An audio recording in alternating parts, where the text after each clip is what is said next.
clear tu zong zong te chi bai le vek ule hei va in hi ma mit char kon venga kanom meka March nili sang hi somni panga ani a hei hetilai mun lutak mai hi kan clear ho lok don ani hetilai thingkung lian pui mai kong chaka om hi puchal huai ten sang kha zakwa som sari panga a an phun kha ani a ti chuan a ming hi lichi kung ani a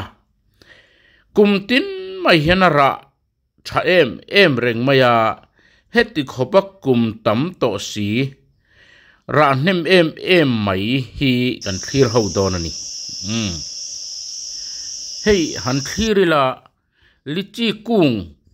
ania mong kung ang main hei azar bung maya azar hi a pharlai em maya a muto tam takpo hian mak anti a heti ma lichi kung lo lian thei mai hi mak deu mai ani a mu nom khop mai ti chuan hei a mun hian ti fai em maya an tu le fa te hi an fak om hle ani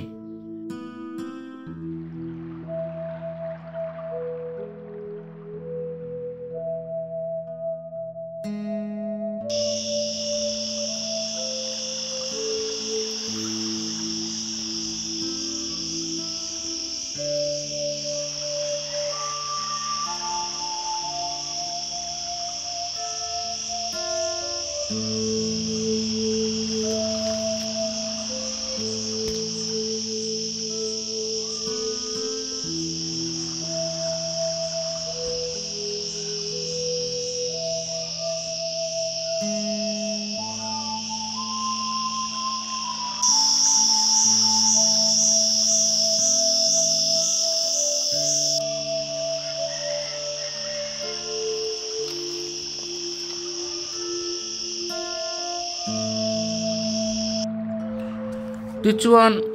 he asam tai phi puchal huai ten sang kha zakwa somruk pani bor velan sak dai to khani maya aro pui khop mai kumeng zat nge han chut chin ula a upat to zia chuin chut thiam mai o me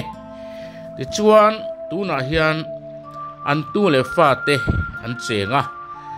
ti chuan a mun arema concrete building le enge motak maya han sak te po an chak viau chuan rin oma nima sela